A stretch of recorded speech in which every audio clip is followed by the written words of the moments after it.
Olá, tudo bem com você? Seja muito bem-vinda, muito bem-vindo a este que é mais do que um canal, é um verdadeiro projeto de vida, a Bíblia em resumo. Eu sou Maurício Quieco e desde a minha infância, desde a minha juventude, eu tenho uma aproximação muito grande com o mundo cristão em especial e, claro, com a Bíblia Sagrada.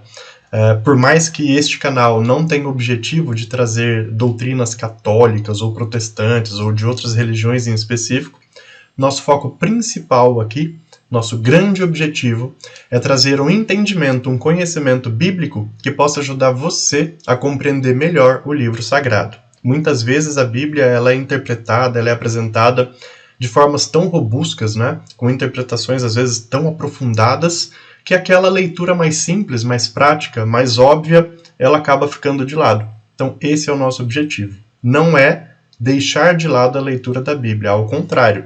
É fazer com que você possa sim fazer a leitura da Bíblia, mas tendo um apoio que te possa orientar e te trazer algumas informações muito práticas e objetivas. Seja você cristão, seja você não cristão, independente de qual seja a sua opção religiosa, ou até mesmo se você não tiver uma opção religiosa, esse canal é feito para todos. Aqui a gente não tem como objetivo doutrinar ninguém, converter ninguém, ao contrário. O grande objetivo é apenas e tão somente compartilhar as informações bíblicas de uma forma neutra, de uma forma simples e muito objetiva. Eu peço então nesse momento que você se inscreva no nosso canal, ative a sineta de notificações e compartilhe esse vídeo com seus amigos, com as pessoas que você gosta, e assim a gente consegue disseminar ainda mais esse conteúdo tão valioso. Caso você esteja iniciando a experiência no nosso canal por este vídeo, eu recomendo que você vá lá no vídeo 0, Conceitos e Origens, e você vai compreender que a nossa playlist é uma sequência. A gente apresenta todos os livros bíblicos numa sequência muito prática, iniciando pelo vídeo 0, Conceitos e Origens, e, claro, seguindo ali a sequência bíblica da maneira como ela é. E o último convite que eu faço antes da gente iniciar o conteúdo desse vídeo é para que você dê uma olhadinha. Logo abaixo ao vídeo, aqui na descrição, você tem 2 links. Nós temos um livro da Bíblia em resumo, que é um livro que foi escrito ao longo de quase 7 anos de estudo, que foi desenvolvido para que a gente tivesse esse material hoje para compartilhar com você. Então, por que nós temos 2 links? Você pode baixar o livro gratuitamente, sem problema algum. Você baixa em PDF no seu computador, no seu celular, no tablet, onde você achar melhor. E claro, se você quiser contribuir com o nosso projeto, você tem um link também para comprar o livro. Tá? Então você está vendo aí que na verdade a gente oferece o livro gratuitamente e aquelas pessoas que querem ajudar o nosso programa, o nosso projeto, pode fazer a aquisição desse livro, vai chegar aí na sua casa. O grande objetivo desse projeto, com a venda do livro, é fazer com que o conteúdo bíblico chegue cada vez a mais pessoas, a mais e mais longe, a mais famílias, e também a gente utiliza a parte dos lucros para poder fazer auxílio de instituições que necessitam na região aqui onde eu moro, que é Cotia, na Grande São Paulo. Então, esses são os recadinhos e agora a gente vai para o conteúdo deste vídeo. Vamos lá? Vamos falar então de um livro muito importante para a história cristã, para a história judaica, para a história bíblica como um todo, que é o livro do profeta Jeremias. É um livro bastante extenso, ele tem 52 capítulos, tem uma quantidade de informações muito profunda e ele tem uma importância, né, uma relevância muito grande, porque Jeremias foi o principal profeta que esteve presente junto ao povo desde os períodos que antecedem a invasão de Nabucodonosor até o exílio efetivo à Babilônia, com a queda de Jerusalém. Então ele é o grande profeta daquele período, que estava ali naqueles acontecimentos. Como a gente sabe, já percebeu por vídeos anteriores e também vai ver em vídeos futuros, esse momento do exílio assírio, e especialmente o babilônico, foi um dos principais acontecimentos do Antigo Testamento, até para ditar o que acabou acontecendo posteriormente com os judeus, que lá na frente, claro, acabam se dividindo, né, entre judeus e cristãos, aqueles que acreditam que Cristo é o Messias e os que não acreditam. Bom, então quem era Jeremias? Jeremias era uma pessoa, ele era um benjamita, que vinha de uma família integralmente sacerdotal, então ele já veio de toda uma linhagem, de toda uma descendência de sacerdotes. Mas o próprio livro, né, e o próprio Jeremias sempre se colocou como uma pessoa de olhar camponês. Então ele por mais que tivesse essa linhagem sacerdotal, ele tinha a capacidade de estar junto do povo em meio às atividades do campo, em meio àquilo que era talvez as rotinas mais simples do povo daquela época. Mesmo antes do seu nascimento, a Bíblia nos apresenta que ele já tinha sido escolhido por Javé. E ali em meados de 620, 625 a.C., toda essa história de Jeremias começa. E por um longo período de aproximadamente 41 anos, ele exerce sua atividade profética. Como eu comentei e reforço, a grande importância dos relatos e da profecia de Jeremias se dão especialmente pelo momento em que ele estava presencialmente acompanhando todo aquele desastre judaico, que foi a invasão de Nabucodonosor e o exílio para a Babilônia. E essa ação profética dele, ela acaba podendo ser melhor compreendida quando a gente analisa os 4 momentos em que esse profeta esteve. Vamos mais ou menos compreender que dá para dividir essa atuação profética dele em 4 momentos, que são 3 reinados, culminando na queda de Jerusalém. Então, o primeiro desses momentos é o reinado de Josias, inclusive é a fase onde Jeremias aparece no cenário profético. Então, durante o reinado de Josias, Jeremias ele pode constatar um período de paz e prosperidade. Então, foi um reinado que ainda, mesmo antecedendo ali o que viria a acontecer, através da invasão de Nabucodonosor, mas durante esse reinado há, sim, uma calmaria, uma certa prosperidade acontecendo. Por mais que o povo esteja gradualmente se desviando dos preceitos de Javé. No segundo momento da profecia, deixando o reinado de Josias, entra o período do reinado de Joaquim. E como a gente sabe, foi um período que já relatado em vídeos anteriores, o período do reinado de Joaquim, ele foi marcado pelo assédio de muitas nações tentando ali invadir, tentando acessar Judá, em função até da lacuna deixada pelos assírios. Como a gente sabe, na parte norte, que era Israel, os assírios tinham entrado e estavam ali fazendo uma grande devastação e foram fragilizando aquelas regiões todas. Então o reinado de Joaquim é marcado por isso. Ele é marcado por essas tentativas de invasões de outras nações. E Jeremias está ali pregando e profetizando. Já no terceiro momento dessa profecia de Jeremias, a gente se encontra ali naquele período onde o rei Joaquim ele não já está mais no poder. Nabucodonosor invade com seu exército babilônico a região e empossa Sedecias como sendo o novo rei ali da região, um possível parceiro dele para poder fazer com que essa invasão acontecesse com sucesso, segundo as suas necessidades. E esse rei Sedecias, mesmo sendo empossado pelo próprio Nabucodonosor, através ali de uma relação de confiança, vamos dizer assim, ele se vê numa balança muito difícil, porque ele tinha sim o coração ligado e vinculado àquele povo, ele tinha ali suas raízes com um olhar para Jerusalém. Então, ao longo do reinado de Sedecias, mesmo nessa parceria, ele sempre se vê naquele dilema, entre atender alguns preceitos de Javé, entre tentar manter alguma coisa viva da sua linhagem. E o quarto e último momento dessa profecia de Jeremias acontece com a desastrosa queda de Jerusalém. Foi basicamente Nabucodonosor entra na cidade e arrasa com tudo, para afirmar e reafirmar o seu poderio e estancar qualquer tipo de possibilidade daquele povo resistir. Então Nabucodonosor, num primeiro momento, ele não arrasa com Jerusalém. Ele aguarda os trabalhos de Sedecias para ver se ele consegue fazer um controle daquele povo em Judá. Não conseguindo, ele entra com tudo e causa uma grande destruição da cidade. E esses 4 momentos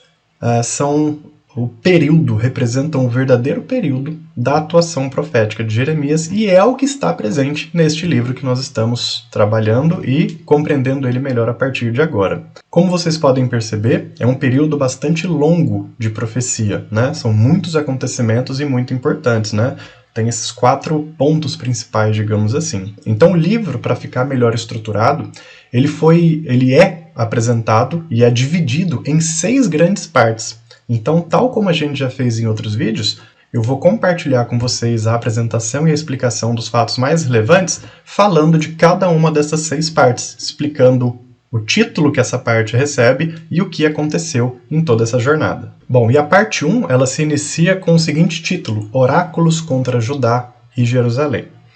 O próprio título já nos indica bastante qual é o conteúdo e o teor dessa parte da profecia, oráculos contra Judá e Jerusalém, ou seja, visões e previsões do que viria a acontecer com Judá e sua capital Jerusalém.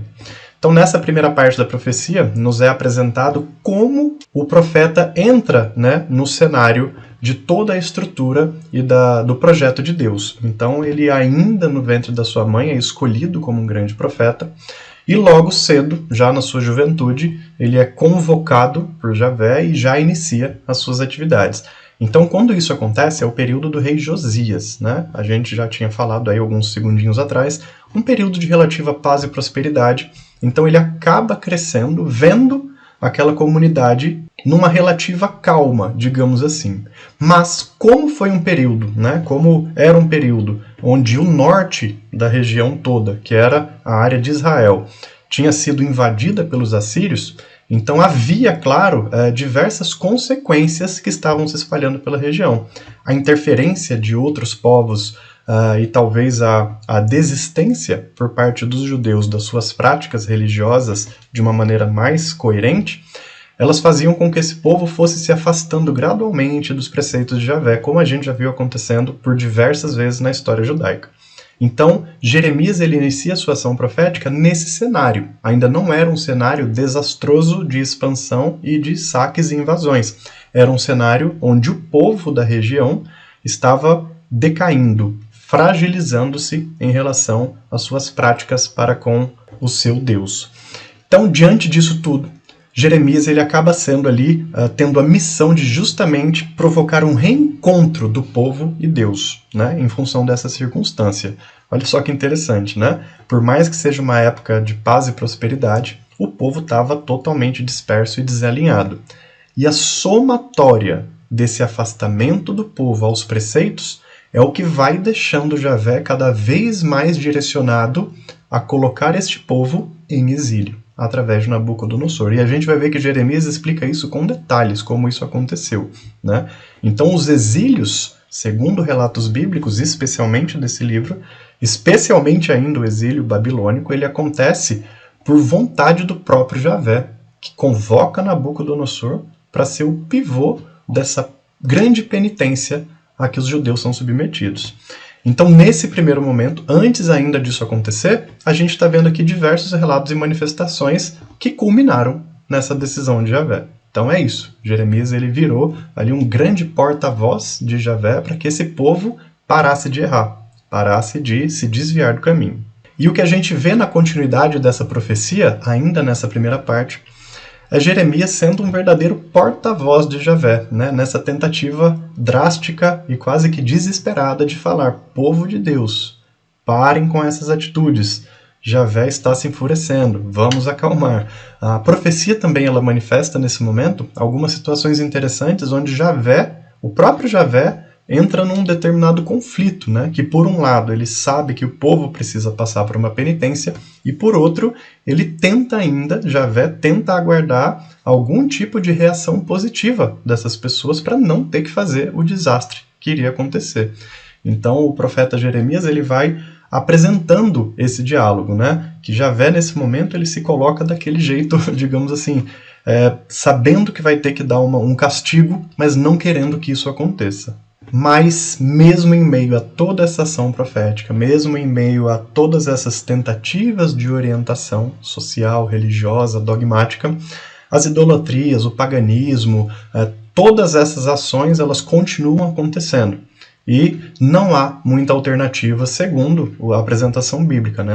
Não há outro destino senão um enfurecimento de Javé e a taxação ali de um castigo, né, que seria o grande exílio da Babilônia. Há uma parte, inclusive, da profecia que é bastante interessante, que ela diz que Javé não deseja a morte do povo, mas ele não vê outra alternativa a não ser matar o povo por dentro para que esse povo renasça novamente diante e de acordo com seus preceitos. E a gente já viu essa história algumas vezes ao longo do Antigo Testamento. Vocês se lembram de Noé, quando tudo aquilo aconteceu. Vocês se lembram de Sodoma e Gomorra, né, arrasadas para a tentativa de renascimento de novos homens e novas mulheres para Javé. Então é mais uma vez isso acontecendo, como a gente já viu esse grande conflito, né, entre Deus e seu povo ao longo de toda a história. E no meio disso tudo, ainda nessa primeira parte da profecia de Jeremias, que é uma parte bem longa, né? A gente falou que são mais de 50 capítulos, então aqui a gente tem uma grande parte de todo esse conteúdo profético, tá nessa primeira parte do livro. São apresentadas 5 confissões de Jeremias, né? O que são essas 5 confissões? São basicamente desabafos, expressões que Jeremias faz para poder tentar externalizar os sentimentos que ele tem diante de tudo que ele vê. Vocês imaginam que deve ser algo profundo, pesado, né? Porque Jeremias, como homem de Javé, como profeta, aquele que fala em nome de Deus, ele acabava tendo uma visão muito ampla do que estava acontecendo, né? Como se fosse ali o olhar do próprio Javé, olhando um tabuleiro embaixo e vendo que as peças estavam todas erradas, estavam todas inadequadas, ele tentando avisar, o povo não ouvindo e não seguindo, não só o povo, mas também os governantes, em alguns casos. E ele percebeu, o desastre está acontecendo, as pessoas estão indo para o precipício e elas não fazem nada. Então, diante desse dilema, né, diante até desse desafio, talvez dessa tristeza profunda que Jeremias vivenciava, ele apresenta essas 5 confissões. E essas confissões elas acabam finalizando a primeira parte da profecia de Jeremias. Então a gente vai falar de cada uma delas agora. E a primeira dessas confissões que Jeremias eleva a Javé basicamente se resume numa pergunta, né? Por que os ímpios prosperam? Então, diante de tudo aquilo, Jeremias faz essa primeira confissão, né? Quase que ali num debate, num dilema com Deus, né? Por que os ímpios prosperam?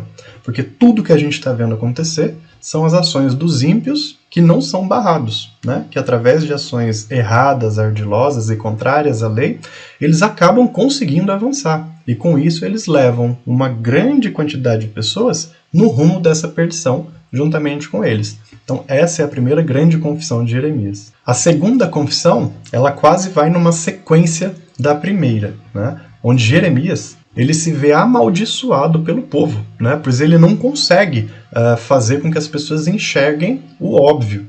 Então ele se vê amaldiçoado, mesmo ele tentando ser ali a voz de Javé para as pessoas, elas olham para Jeremias como se ele fosse o amaldiçoado, como se ele fosse o errado, e estivesse atrapalhando a rotina e as condutas sociais que eles estavam praticando.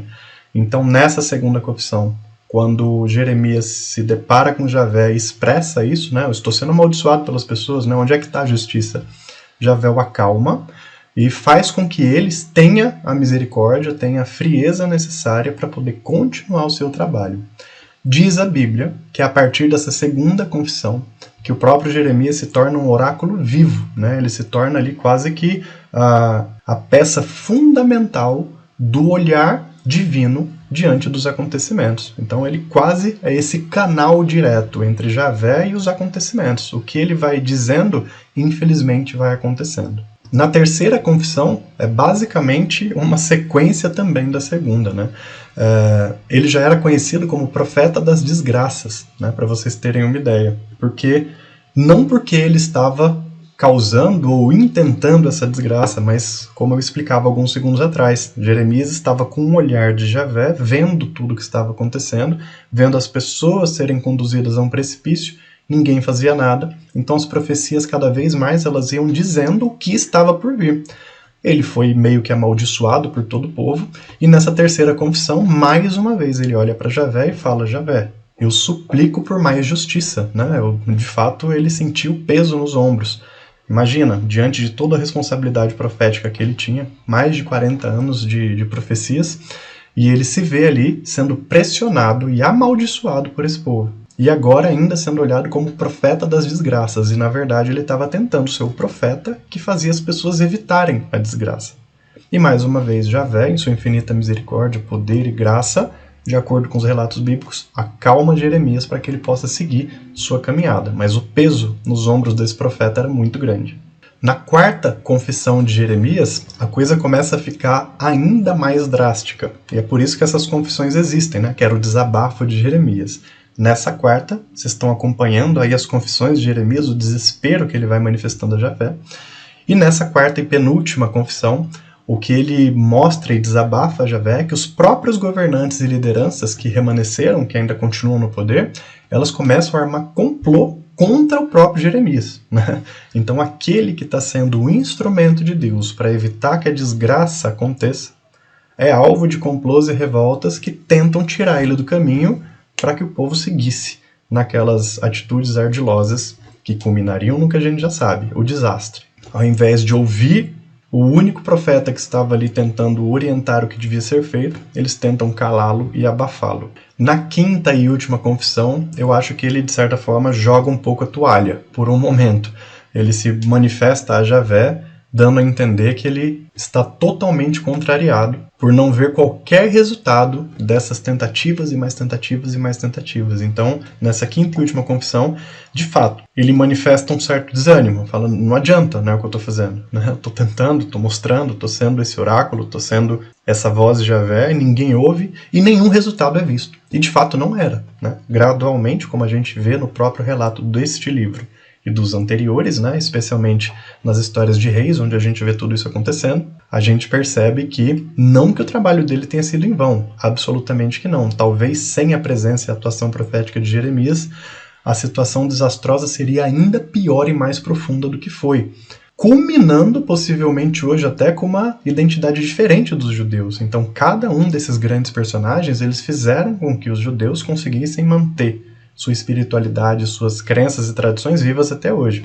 Então, por mais que ele tenha esse sentimento de que não havia resultado, nós sabemos que historicamente houve. Então, encerradas as 5 confissões, essa primeira parte da profecia de Jeremias vai chegando ao final. E aí, com um fato já bastante relevante em todo esse processo. O rei Joaquim morre e Nabucodonosor, já intentando e executando a sua invasão sobre Judá, ele empossa o rei Sedecias. Como já falei também alguns segundinhos atrás, o rei Sedecias é empossado por Nabucodonosor, que já está invadindo todo o estado ali de Judá, toda a nação, e ele é empossado com essa perspectiva de manter um pacto com Nabucodonosor, fazendo com que todas as vontades dos babilônicos aconteçam ali em Jerusalém. E a gente vê nos relatos que não é bem dessa forma. Sedecias tenta, a cada momento, fazer ali uma ponte entre a manutenção e a preservação da cultura dos israelitas com esse avanço de Nabucodonosor pela Babilônia. E aí a coisa avança até chegar ao ponto, já no finalzinho dessa primeira parte, dizendo que o próprio Javé escolhe Nabucodonosor como instrumento de penitência para que o povo de Israel pague por todos os erros cometidos. Tudo aquilo que já havia até o momento sido profetizado por Jeremias acontece ainda no final dessa primeira parte. E dessa forma, Nabucodonosor é visto pela profecia de Jeremias não como um vilão, mas como um instrumento de Deus para que tudo isso pudesse se consolidar. Finalizada essa primeira e grande, longa parte da profecia de Jeremias, a gente entra na segunda parte, que ela é muito curta. Realmente ela é bem pequenininha mesmo, ela tem pouquíssimas informações. E a segunda parte ela fala sobre o julgamento universal de Javé. Como o próprio nome diz, nessa parte a profecia nos apresenta alguns relatos, né, alguns prenúncios de como Javé conduziria o julgamento de todos aqueles povos e nações que tentaram invadir a região de Israel, Judá, aquela nação, a terra prometida. Então aqui são apresentadas algumas informações, mas poucas. Essa informação ela vai vir com mais peso profético, algumas partezinhas à frente, ainda nesse mesmo vídeo. Mas apenas fica o registro que nessa segunda parte há esse relato de um julgamento universal manifestado por Javé. Aí a gente entra na terceira parte da profecia, que ela é bastante interessante. Ela recebe o título seguinte: Profecias de Esperança. Por que ela recebe esse título, né? Essa parte 3? Os relatos, logo no começo dessa terceira parte, eles vão apontando a atuação de vários falsos profetas e líderes religiosos que vão se utilizando de todo aquele momento conflituoso, sensível, delicado para o povo, eles vão se utilizando de meios ardilosos para tentar ganhar alguma coisa em cima disso, né? Isso era uma coisa que constantemente a gente via em todo esse processo do Antigo Testamento e até do Novo Testamento. A atuação de falsos profetas, né? Como se vê até hoje na história da humanidade. Mas o livro, nessa terceira parte, ele começa falando isso, desses falsos profetas. E logo, Jeremias inicia uma série de apresentações, profecias e manifestações falando de esperança, né? Falando que, de fato, há um motivo esperançoso para que todos voltem à retidão e ao seguimento a Javé. E ele vai dando alguns exemplos, né? Vai falando sobre a atuação de Sedecias, que Sedecias, mesmo sendo um governante colocado pelo próprio Nabucodonosor, ele está tentando de todas as formas fazer com que a cultura e a espiritualidade judaica não sejam perdidas. Então Sedecias ele vira ali um fiel de balança quase, né? Como a gente chama. E nesse momento, né? Nessa profetização da esperança, Jeremias tenta ser muito verdadeiro em dizer para o povo: não desistam. O que está acontecendo é necessário que aconteça para a própria correção espiritual de todos. Então, essa terceira parte, né, essas profecias de esperança, focam bastante nisso. Fazer com que o povo tenha a segurança e a certeza de que o que acontece, mesmo sendo ruim e causando dor e sofrimento, é necessário para um processo de reconstrução de uma identidade. Na quarta parte da profecia de Jeremias, ela é chamada de Sofrimentos de Jeremias.